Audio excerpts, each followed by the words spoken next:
when we make decisions in fear, they cost us our future. And literally they do. Yeah. And it's not to say don't research, like don't take educated risk. Absolutely. But we're in fear, we're emotional, we're reactive, and we can't see clearly how the trajectory of how these decisions will play out. And that's really important to our future.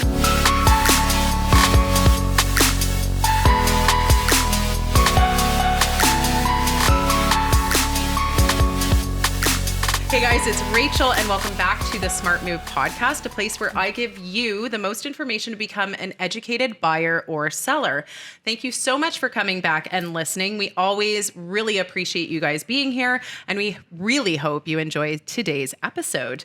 About a year and a half ago, I made the decision to start bettering my business, and I hired Kathleen Black, her coaching and consulting. And not only has it been a game changer for my business personally, but also my business professionally, it's also been a game changer for myself personally. She really touches on mindset, which is really helpful for us that are in real estate, but also something that I can bring to you now as the buyer and the seller. So Kathleen, welcome. Thank you so much for coming. I'm so excited. Thank you. I'm so excited to be here too. Thanks for making the trek down here. It was a beautiful drive. It's a beautiful area. I know, see why people want to live here. Yeah, it's not too bad, eh? Not at all. No.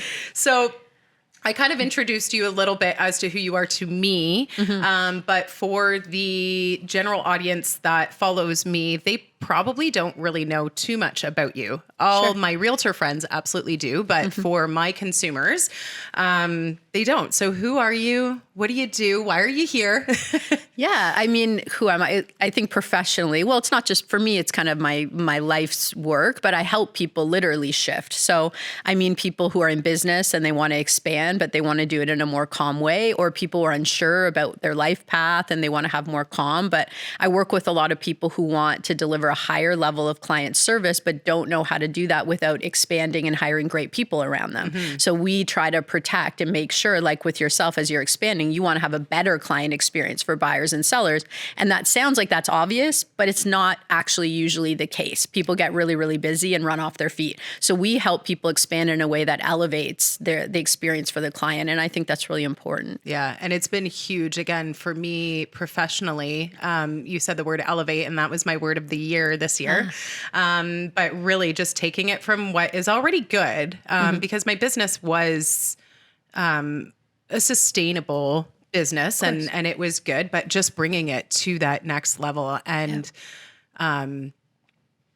bringing myself to that next level for my clients, right? So, you do a great job. Thank you. And I mean, I think as we expand as people, we also attract people who are shifting. And I mean, buyers and sellers are shifting, right? They're taking risks. They're out there. So I always figure, I'm walking the path of elevating myself, hoping that it's always an example for other people too. Yeah, I love that. That's really, really, nice to hear too, right? Especially for them, because it's such a scary process.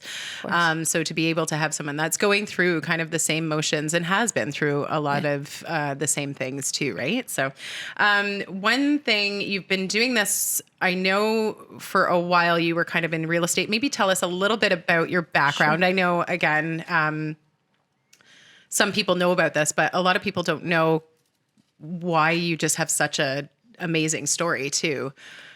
And I mean, it's ironic that to me, it's not an amazing story, right? Because it's my life. Yeah. It's my life. And I mean, there's a documentary touring all over. It hasn't come to Canada and people think it's on purpose, which I mean, I'm not going to say I'm not upset about it because it's people I know. But I mean, even the director is like, this is just so nonchalant for you, because I think when it's your life and when I was young, I left home very young. So the director and I talked very often that, it's ironic. I help a lot of people who deal with homes because for me, I didn't have a secure home. Right. And later on, after I got married, I didn't have a secure home. So there was this constant kind of locked out issues that were going on at home. So I think I was reflecting on this for a talk I'm doing in California, actually. So that's why I shift, because I had these feelings so many times in my life. I want to be anywhere but here, anywhere but here.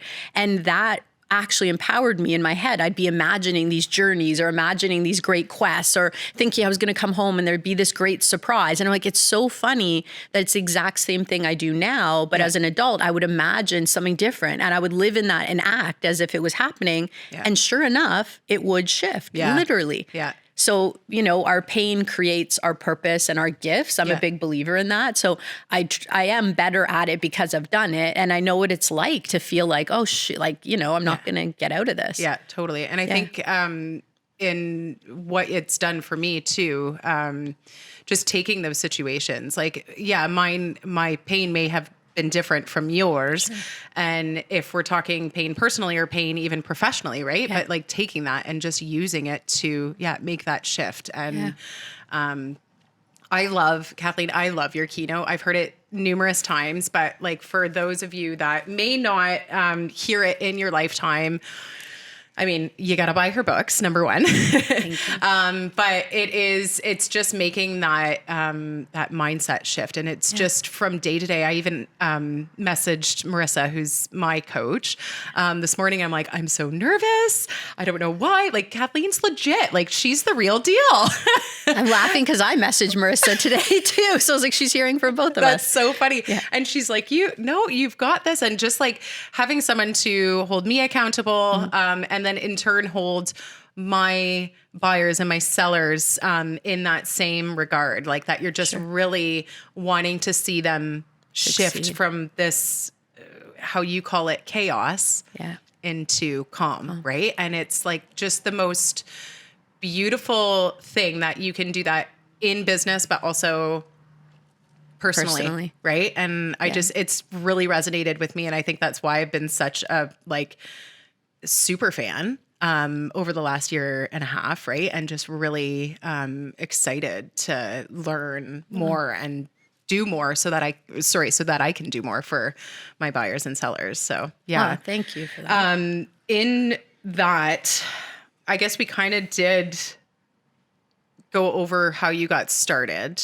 Oh, no, we didn't. I was a realtor. I forgot to say. I was a realtor. But I mean, my background was investment properties. And it's kind of funny because I had my son in university and I was like, how am I going to leverage, having this child? And actually I went doing showings for a lease. Yep. And at the time they never used to clear properties when it was somebody was evicted or even for power of sales. And it used to actually be quite traumatic. I remember showing houses even as a realtor with clients be like, this just doesn't feel well. Yeah. But I just had this new baby. I'm in Ottawa, I'm looking and I open this closet and it's all these baby clothes, all this toddler clothes of this family who's been evicted. And I remember just going, oh, wow, like life's getting serious really quick. Yeah. And I think I even might have cried. My sister was with me. Yeah. But the interesting thing was, I mean, I was scared, but that fear was like, oh yeah, no, like I'm not going to give up my stability or my security, let alone for my son. That's not happening. So I started to bring in room and boarding students or exchange students. And that was the first taste. And then later on with my husband, we had investment properties and I didn't want to get into real estate. It's kind of funny, but I was like, I have 2 little kids. I'm doing property management. I'm doing sweat equity renovations. I don't need another job. I'm making everything at home from scratch in my prior life, food wise. It's like, I can't do anything else, but got into real estate, the demands of, investment properties for us at that time, because we weren't doing it, maybe the smartest way. We were doing it the sweat equity way. Yeah. And getting into real estate took a toll. And I mean, I got separated and I was brand new in real estate. Like I wasn't the breadwinner. And it was a scary time, but it was again, that fuel of, okay, what are you going to do? You can play it safe, but we can play it safe and rent right now, but in 20 years, can I retire? Like we can always play it safe. But for me, the future wasn't bright. So I was like, no, I'm going to do this thing. Take the risk. 44 homes the first year with 2 little kids under 5 in tow. That's amazing. Looking back, I have no idea how I did it. I'm like, 12 years of the business. Wow, that's busy. Amazing. It was busy, but you know what? I learned a lot of what I work with now, efficiency and how to have systems and how to be independent, but also rely on a team. I learned a lot of that. And that's how I started coaching. Literally the top leaders in the country were my first coaching clients because of that. Yeah. Which is amazing that, you touched on I'm like, wow, we are going to be here for 45 minutes. I'm long-winded. I'm sorry. Love it. No, I love it. It's, there's just so much value that I feel people are going to get out of this too, is like how you said you were a lot of my clientele, they are young families, people just getting married, just having their first kids, that kind of thing. And how, it is that fear of like, okay, you can sit here and sit in this and think this is all going to be okay. Or you can take that next step. Right. And I think just it's such an encouragement for people that are listening or watching right now is. For sure. And I think compared to what we're hearing in the media, and I'm saying it because it's really important, when we make decisions in fear, they cost us our future. And literally they do. Yeah. And it's not to say don't research, like don't take educated risk. Absolutely. But we're in fear, we're emotional, we're reactive, and we can't see clearly how the trajectory of how these decisions will play out. And that's really important to our futures. Yeah, absolutely. Would you say, I guess to put this towards a buyer of living in fear, like right now, this year, we've had a lot of fear. And this is something that we've talked a lot about at our conferences and stuff like that is like, do you stay in this, beginning of the year, we saw the interest rates and whatever. And now we're seeing the interest rates kind of staying, but prices are coming down. But now the prices, or at least here, prices are kind of going up again. And the demand and the buyers, So in regards to this moment now, I have a lot of buyers who are disappointed in this market. Of course. And what could I... or you, kind of say to them to just give them some value and give them some encouragement going through this market? Sure. Well, I'd say watch who's in your ear. And that's hard because we trust sometimes, our families and our best friends and things like that. But the reality is we don't, we try to think people are born with a propensity to risk or not. But the truth is part of it is DNA. But the biggest part is who is our community. And this is why you see people come around, a realtor is more confident and they hear about them buying investments and what's happening. And all of a sudden they feel a bit more confident to make these decisions. I'd say, watch who's in your ear, like work with a specialist or somebody who actually does this in their life, but B, chart it. Yeah. The future will show you, like you can easily, Rachel, if they're your clients, you can help them with this. But I mean, we have statistics, right? For what real estate does over the long term. Chart it. Chart staying where you're at now versus 20 years from now, even if the market performs a little bit lower than it usually would. And we still know where you're going to end up, exponentially better off.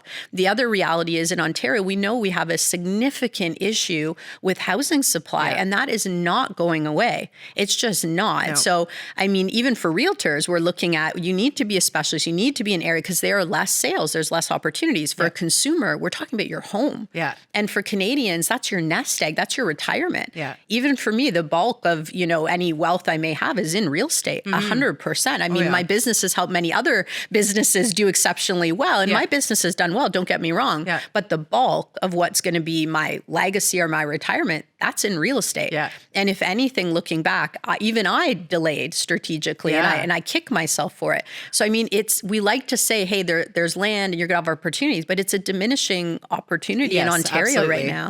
Yeah. We were just having this conversation before you came actually with, just even some of my buyers in, how they've kind of come out from, say, like the Burlington, Hamilton area, and they grew up there, and now they've been pushed out where it might be a little bit cheaper here where we're recording, like in the Brant County area and whatever. And now they're being pushed out of that even, right? Yeah. So I understand their disappointment, but at the same time, there is encouragement. Well, and leverage, like we've known in other markets. I remember when I started coaching, when I was coaching agents in Vancouver, for example, it was never, hey, we're going to buy our first home and it's going to be this great property we want to be in. It was always a strategy. We're going to get a condo until we have this equity, and then we're going to get a townhouse, and then maybe third house. We can get there. Yeah. And it does work 100%. And hey, like the mandates in Ontario are going to get even better if you want a basement apartment or you want some type of, like, don't be afraid to leverage, right? You got to have a bit of skin in the game. And I know a lot of people are worried about that. Hey, I don't want a tenant. For me, that's given me so much security to be able to go out there in my business because I could minimize the costs at home. Absolutely. And I am seeing a lot of my buyers doing that more, right? And where I am pushing them, okay, maybe we're not getting that detached for your first home, but a townhouse freehold or a condo or something like that's, at least you're getting the equity. there. And then from there you build. And like you said, it might not be your first home, but your third or fourth. Yeah. So that's a really good piece of encouragement that I think any buyer right now can. Well, it's even in life, right? Yeah. You work with what you've got until you get more, then you work with that to get what you want. Yeah. Like people think you can go from, I'm always about hiking, but you can go from like the start to the summit. It doesn't magically happen. Most people just aren't willing to do the walk to get there. Yeah. So if you're like, I'll work with what I got till I've got a bit more, then I'll keep, like, those are the people who get somewhere. But if we stay frozen in fear, that's the most dangerous position to be in. Absolutely. And I used to get there. I still sometimes do, right? But it is just knowing that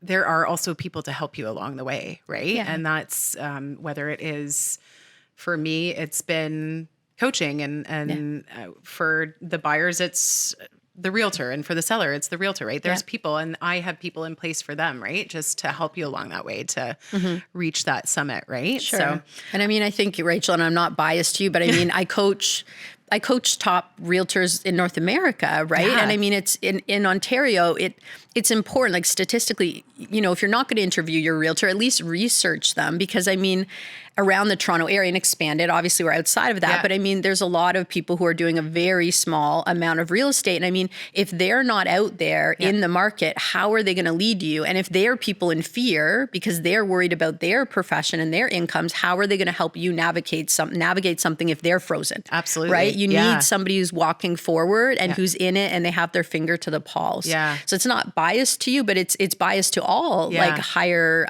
production level agents. Yeah, absolutely. Yeah. And I think that it is important there, like even for me to recognize, right? Like it is that much bigger. Interview the realtors, see what they're doing and whatnot too, right? For sure. Or a great one is going to have a consultation for you. It's like when I hire my lawyer, I have a meeting. I talk to them. When we just switched accountants. Yeah. It's another story of scaling gone wrong. We won't talk about that right now. Then I realized how important it was. No, it wasn't just that. It was beyond that. Like scaling a business gone bad, lower client service. But even then, right? We interviewed the new accounting firm. We asked them all the questions. Like they had a presentation prepared and professionals do that. Like you don't need to meet somebody at the home. Like look at who's going to represent you. Absolutely. What are they bringing to the table for you? Yeah. Because they are representing you on all facets of it. Love that. This is good. Accomplishments that you would say you're really proud of. Are there any things, I mean, you've done so much. I know, you've done the hikes. You've done like hikes. I'll do more hikes. Please do. Yeah. You've done a lot of really cool things. But what would you say, I don't know, your top 1, 2 accomplishments that?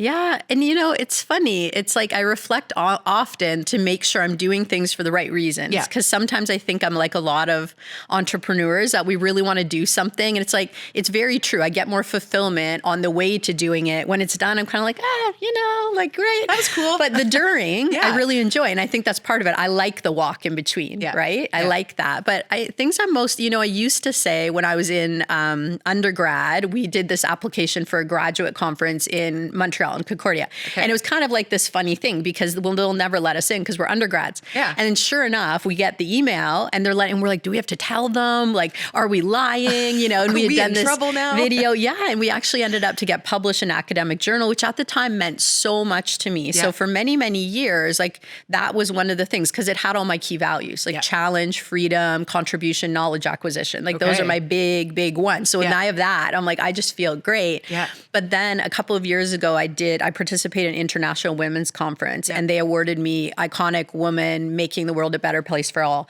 And that one kind of hit because it was like, you just hope to be able to do that. You just hope, right? Yeah. So the award didn't, it was just like, wow. Like that. I really did that. Because it's so important to me to make I think so many people and life has helped me. And I mean, I'm very spiritual. Like I feel I've had a lot of guidance because I'm connected in that way. Yeah. And it was just so important to me to think that I could pay it back bigger than I had. That's pretty big for me. That's beautiful too, right? Like it's, that is, I love that. Those are good accomplishments. Do you have, you are all about goal setting. Every year I have to write a letter to the future. Yes. It's actually my favorite exercise. It gives me mad anxiety when I have to sit there and Marissa and everyone's like, hey, we need that letter. Yes. We're getting into February. But just setting out goals is something that you've taught me. And I think, at least the way I grew up, it was almost not right to talk about goal. Like it wasn't, it was just like a little more like, oh, well, do the thing and you'll get there. But like to set like huge goals for myself was never something that I was used to. So I think it was when this exercise came to me. Now I did my second one this year, but, it really just opened my eyes to like what I want to achieve and how to achieve it. And not just professionally, but like in my personal life, you know, I know last year was, you know, getting more involved within my church community and being mentors for other women in my community and stuff like that. Right. And just like really seeing how I can build those goals personally, but then professionally. So I guess what's your letter to the future? What are some of your goals? Yeah. And first, I write it every single year. Yes. And I have for over 15 years now. So, I mean, I definitely practice what I preach. And I think actually you bringing this up just prompted something that for people buying and selling, one of the reasons I really love there are many, many reasons I really love the letter. But one is because our conscious brain, like if you ask me, okay, are you going to buy a house? Are you going to invest? Like right now I have a different history, but what will happen, you know, if you asked me that when I was 25, right? My brain is going to go to my past. All of our brains do this. So we make decisions based on what we've experienced in the past, not necessarily based on where we're going. And this is why I love a letter from the future, because you're doing an interruption where you're saying, hey, wait, no, that's what I'm going towards. So now your brain will process based on where you're trying to go, instead of in the past. When I was 25, I would probably, maybe 22. Like home was a very unstable, scary place. Like the idea of me buying a house when I was 22 seemed the furthest thing off. But yet a couple years later I did. Right? So it's so important to think about, okay, right now without other resources and other people, I'm literally making decisions based on what's happened to me, not what I want to happen to me. And those are such different things. So my letters, like when I go back, I've actually had people say, you should do a book just with all the letters. So I've tried to find them all. Actually. Because I have letters like back when I was selling real estate, just dreaming of only coaching. Like at the time it was so crazy. And then the idea of being always like an international speaker was so important to me, but it seemed far away. In the last couple of years, it's like we're just shifting because I want to make impact. Like I want people to be in the keynote because it's not a talk, it's an experience. It is, And I want that energy together. Right? So mine has that, like definitely main stage international. Like right now the keynote's only for national main stage because it's got AV and all that kind of stuff. But that's there. I mean, my daughter's going to university next year. Life goes so quickly. So time with her before, and my son's 20. So like getting a bigger property on the lake and then having some investments globally so I can work other places. Love that. So, you know, I'm just keeping it small. Casual goals. And I'm writing another book. Right. I'm like, sell 5 houses this year. No. But the thing I love about it, though, is it aligns your conscious and unconscious. And whether we like it or not, 95% of our processing is unconscious. So if we're unsure, like just that act, it has to be pen to paper. It's creative. It takes you out of your left brain of I should do this, I'm supposed to do this, I need to lose weight and save and blah, blah, blah. And it puts you into like a different place. Like I'm a big believer in that life of book idea. So it gives me great calm to be like, a year from now, this has already all happened. Totally. It's been perfect. And this year with coaching, actually, I don't know if you were on it, but I did a meditation where we went, we saw the book, and my daughter said something that was unfortunate. But anyway, but I love that because it was like just tapping into, it's already there. And it's amazing to me when people write these letters that a year later, they're like, wow, that was kind of fluky. 2 years, 3 years, like, oh my goodness, I have so much more power to influence my life than I ever thought. And that's why they're so important to me for our community. Absolutely. And I think that has been the biggest thing for me is just like putting pen to paper. And again, like you said, buyers and sellers can do this with their buying goals and with their selling goals, right? Like put it to paper and to see what you can actually put your mind to doing is unbelievable. Just because it's there. And you know what? I didn't hit all of my goals last year, but I hit different things. And I think that does scare people because, what happens if I don't hit those 5 business goals and those 5 personal goals, right? Well, put them onto next year's list. Yeah. And well, and you have a trail to do what I call personal inventory, right? Well, wait, did I really want that? Did I not? Yeah. Did I contribute? Do I want to change it next year or do I want to take it off, right? Like what happened? And that kind of personal reflection, if I didn't have the letter and read it again, it might not prompt me to do it. But I think for buyers and sellers, like the interest rates are up, the media, there's so much negativity. Like in my life, just going to school, I had people, you're not going to be able to go to school. OSAP's not going to give you money to live. Nobody's going to help you. Like you live on a cot in your friend's room. Yeah. If I had to listen, like everybody, every single time I wanted to do something that was important and good, almost everybody told me I'd never be able to do it. Yeah. Like the world tries to give us these identities or statistics. And to me, it's like, no, like I am going to have a home for my family. I am going to find a way to do that. And writing a letter is a great thing, like envisioning it and how does it feel and where are you going, right? And it might take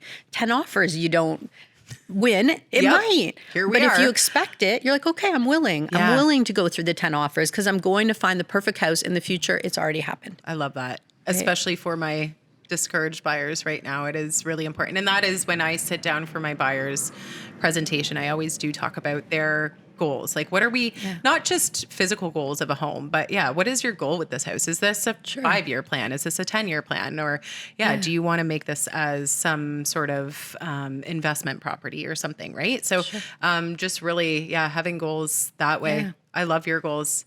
Did I hear you're writing another book? I am. Yeah, based on the new keynote. So the raft builder, I'm fascinated because I realize it's what I've always talked about. These quintessential positive leaders. So I'm going to write about that. I am so excited. Do you know when you're going to have it out? I'm doing a different path this time because I'm doing proposals directly to the publisher because I published once, I self-published once. The publisher was during COVID, a little bit difficult. Yeah. So this time I'm going direct to get a bit more support as we go through. So it'll be a new journey, which I'm excited for. So excited for that. I've mentioned your keynote has just been really inspiring.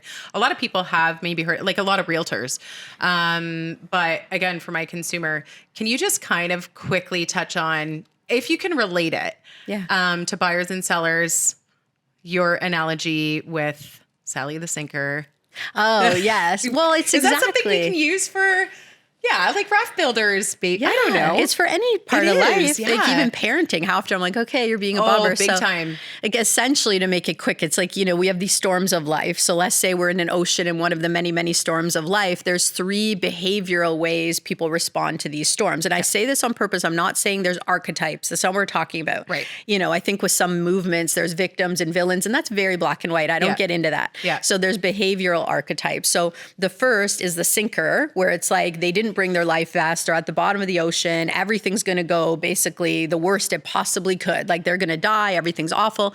And there's so many things they could be doing, but they're not. Like they didn't even bring their life preserver. Like they're basically going right into fear. And the hard part is it's real for us. When we're in fear, like we get anxiety, our body feels it, it impacts everything physically and mentally. Yeah. So it's real for that person, but that's one way. And the hard part is for a sinker, they don't usually know there's another way to react. Then we have our bobbers, and the bobbers bring the life vest and they're trying to just bob around. And you think that would be great, right? They're like, oh, we don't know where we're going to wash up. We don't know what's going to happen. Why would we do anything? Yeah. Which would be fine if they just bobbed around, they were quiet, except they're blaming, complaining, feeling sorry for themselves, justifying what they're doing. So they're making everyone else's life really, really hard, but also they're not doing anything to help their situation. The third is my absolute favorite, which are the raft builders, because the raft builders, you can put them, I always say, you can put them in a desert, you can put them in a pandemic, you can put them in the middle of the ocean with 15-foot waves, and they are going to hyper focus on what is the 0.0001% of things I could influence properly, like positively. I could bring goodwill. And the more goodwill they bring to their family, their community, their businesses, they're not just using it to keep working. Like you said, hey, just keep working, you'll end up getting somewhere. And that's not bad advice. I'm not saying it is. But they're using all of those pieces to build a raft to go to where's most important to them. And we're not talking about egotistically or consumerism. No, it's not that. No. It's where they're feeling drawn to or called in life. Like it might be to be of service in another way. And that's why they're so powerful, because they're literally working with what they got, what they can create to create something more to get where they want to go. And they're the quintessential leader. But when I was younger, there were times I was a sinker, I was a bobber. I didn't know being a raft builder was an option. And that's a big part of the keynote. How do we shift out of that ego to consciousness and collective, powerful teams? Those are groups of or collectives of people in consciousness. Right? So I think for me, just I love helping people be like, oh my gosh, there's a different way. Like I didn't even know I was stuck in this one way. And everyone's a bob or a sinker sometime. But once you know, you're like, oh shoot, I'm doing it again. Here Boom, I am. I'm back. Yeah. And that's exactly it, is just getting that mindset going from there. Because I mean, I've been there. All of it. Every day. Every day. Absolutely. I was there. Like I said, I texted Marissa, help, I'm sinking. Yeah. And then just that shift into being a raft builder. I love it. Oh, I really could sit here all day, hanging out with you. I don't want to close this out, but we usually start closing it out around now, unless there's something you want to talk about with me. But usually what I have two questions at the end of every episode, and that is, what is something that you're loving right now? So whether it's a book or a TV show or a podcast or whatever. Yeah. What is something you're just really loving right now?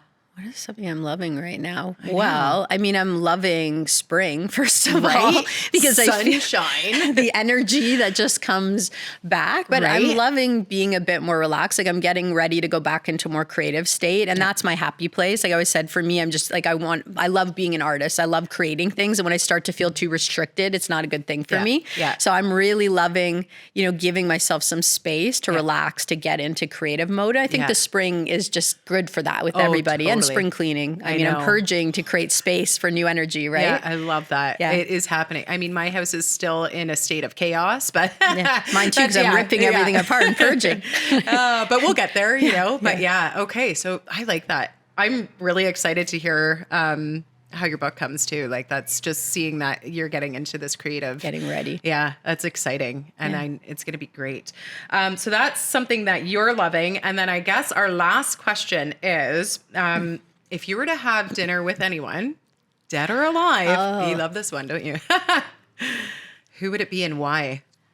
Oh my goodness. And it can change every day. It does. Mine does too. Yeah. This is an important question. I've asked so many people this question, so I really like it. Isn't that funny? Like when I'm hiking or walking with people, it's one of the ones that I'll ask. Okay. And you know what? It's changed so much. Like there used to be times, ironically, I said Eleanor Roosevelt because she was just so different, like in her thoughts and her strength and her ability to like stand on her own despite the times of being in that position. Like she was just very forward thinking for women and things like that and people, I think, at the time.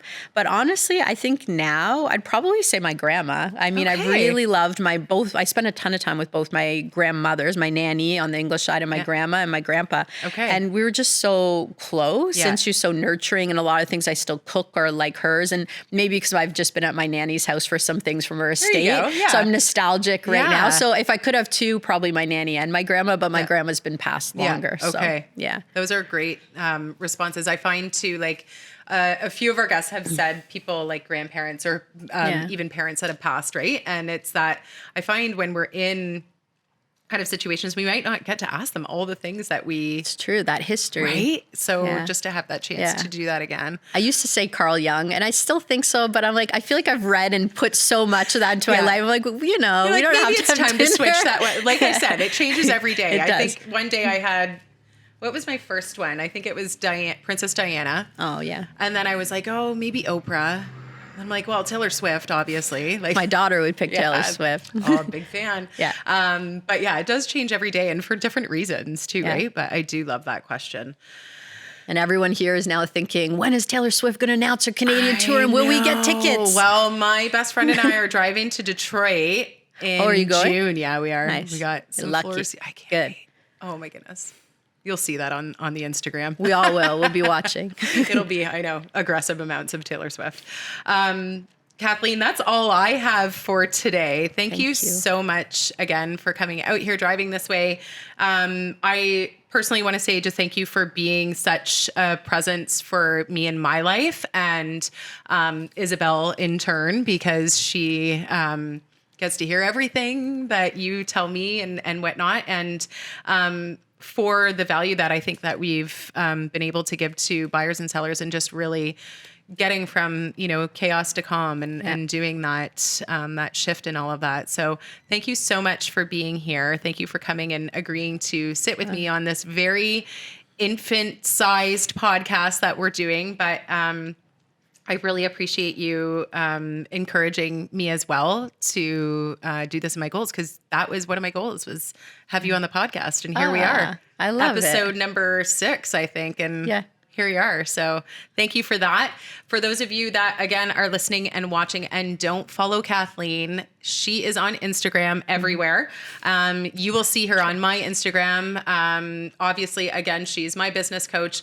Check out her books. She's got 2. Number 1 is Relentless to Rise, and the number 1 Top 1% Top 1%. Life. I'm like, the number 1 life.